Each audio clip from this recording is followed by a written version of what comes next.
The first disease here is what we call forgetfulness of God, which then leads to ignorance of God. So, um, I found this wonderful quote from a book that I put in my own book that, God willing, will get published one day. And here is this wonderful quote from a book titled "The Salvation of Sinners." Anybody want to read that? That can see it. Anyone? You got the last one, Tom. Oh, I got it. Yeah, you got it. All right, nice and loud. Countless people go through life as if they will never die, without ever concerning themselves with their salvation. On the contrary, they fulfill all their evil desires of their flesh. If such people considered how short and uncertain this present life is, and contemplated on the never-ending life that exists in the kingdom of heaven, they would certainly disregard everything shameful this world has to offer. Therefore, let us not love this present life injudiciously, but it is not permanent but temporary. Well, because it is not permanent but temporary. It is not heavenly but earthly. It is not our homeland but exile, silly and foolish. Therefore, is the person who goes through life frivolously, without any concern or desire for the eternal blessed life in heaven. All right. So, many times, right? Many times, because we live in a secular society, and psychologically we have this urge to want to fit in, go with the flow, not stand out.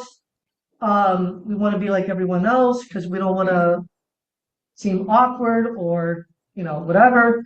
Many times we end up kind of um, being like worldly secular people.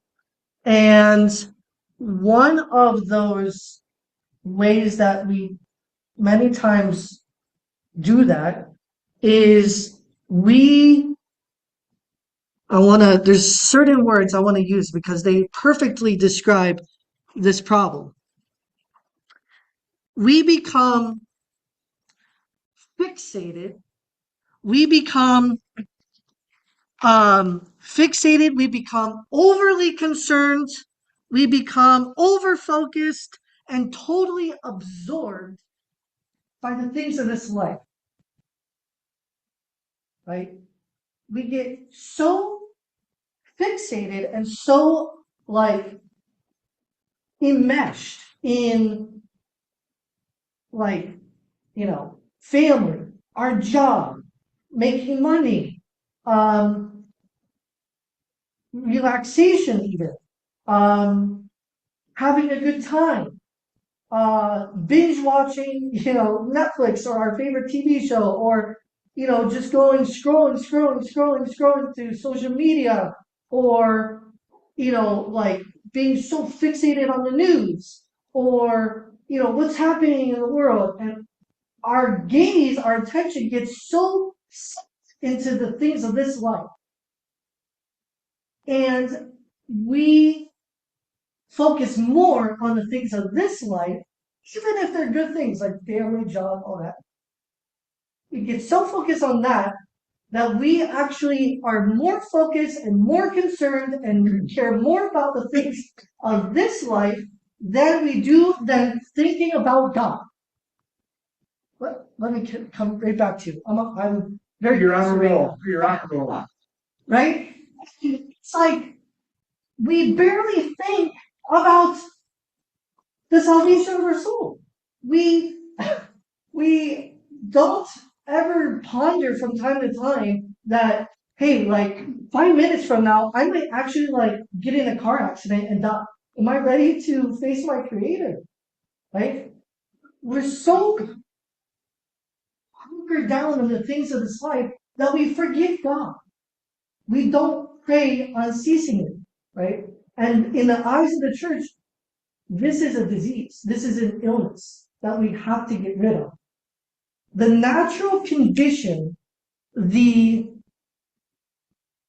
normal state of an Orthodox Christian is that they are literally thinking and talking to God 24/7. 24/7. I'm not exaggerating. I literally mean that. That we have constant memory, contemplation, communication with God at all times. Even, ready for this?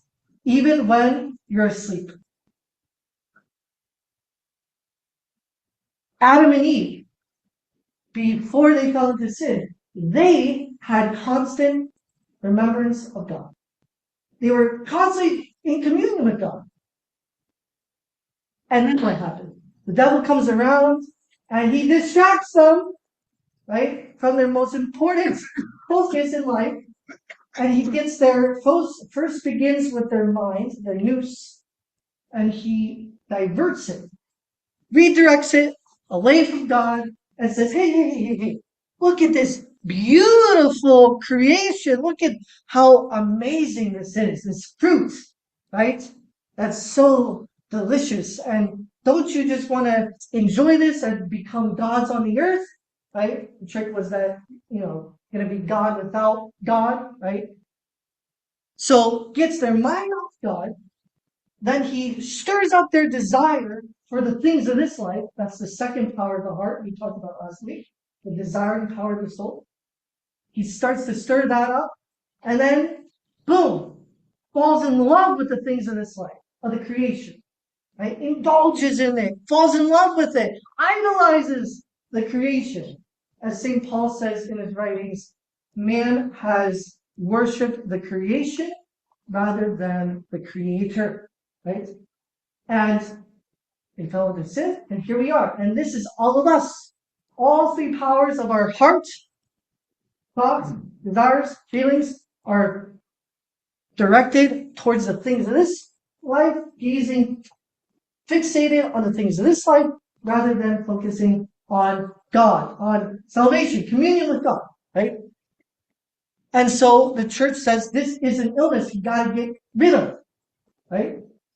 And so the church says you're gonna take care of this by first remembering God, right? Start with the nous.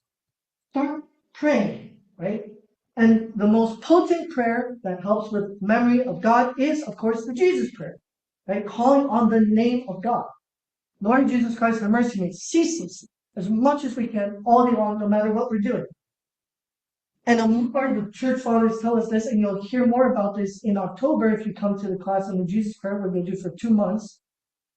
The more a person immerses themselves in remembering God, Jesus prayer, then what happens is that the desiring power of the heart begins to be lifted up out of the things of this life. We start to stop desiring the things of this life, and we start to desire God more. And then our emotional power also gets lifted up out of, being chained down to the things of this life, idolizing, loving the things of this life more than God, and starts to love God more. And love, until there's a great explosion in the soul. And so we fall in love with God, we desire God more than anything else, and we think of God more than anything else. And that's what's normal. That's the natural condition of an Orthodox Christian. That's what we want to strive for. And so that's how we get rid of forgetfulness of God. And the second is ignorance of God. What does that mean? Is that when we're so immersed in the things of this life, the pleasures of this life, the cares and the distractions and the worries and the anxieties of this life, we forget God, right? And when we forget God, when we're not in communion with God, we're not receiving His grace.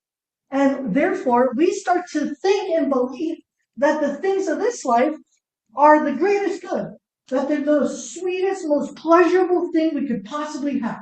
And that's why there's addictions in the world. That's why we're attached to like the silliest things of the life, like having a Mercedes Benz and multi-million dollar house and all these superfluous things, vanity, right? And so we are ignorant. We don't know that actually there's a greater and more delightful, quote unquote, pleasure, if you will, than the things of this life. And that's God Himself, being in communion with God, the grace of God. And so, again, that second disease is cured through, again, primarily through prayer. Because it's through prayer that we lift ourselves up to the things of this life, and we are in communion with our Creator. And people who have really immersed themselves in the Jesus prayer, and perhaps, God willing, you've experienced this for yourself, is that you feel so much joy, so much peace, so much sweetness that everything else doesn't really interest you anymore. And it's what the saints were like. Actually, Elder Millianos says this in his book. Allow me to read this to you. A very short excerpt. He says, I just found this yesterday. He says, you see what happens with little children, innocent, unscathed children, when you put something in front of them, what they're like. They immediately open their eyes wide like the blue sky. They open their hands and they clap them together and they jump up and down in their delight. This is what you will do when you sense the sweetness of being in communion with Christ. When you see and feel how easy it is to actually be with Christ. When you try it, you'll remember what I said. Your heart will be flooded with feelings of joy, and you too will cry out with Saint Simeon, the new theologian, quote, tell me, you futile men, if you understand this, what person, having gained Christ, needs any of the things of this world? When a person has Christ in his heart, can he possibly want anything at all from what can be found on this earth? That's what we want to aim for. That where Christ becomes pretty much boring to us. Have enthusiasm for Christ, love for Christ. We're talking about that. Zeal for Christ, more than anything else. This is what happens when we are cured of ignorance of God as well. Whew, that was I just got Take a deep breath.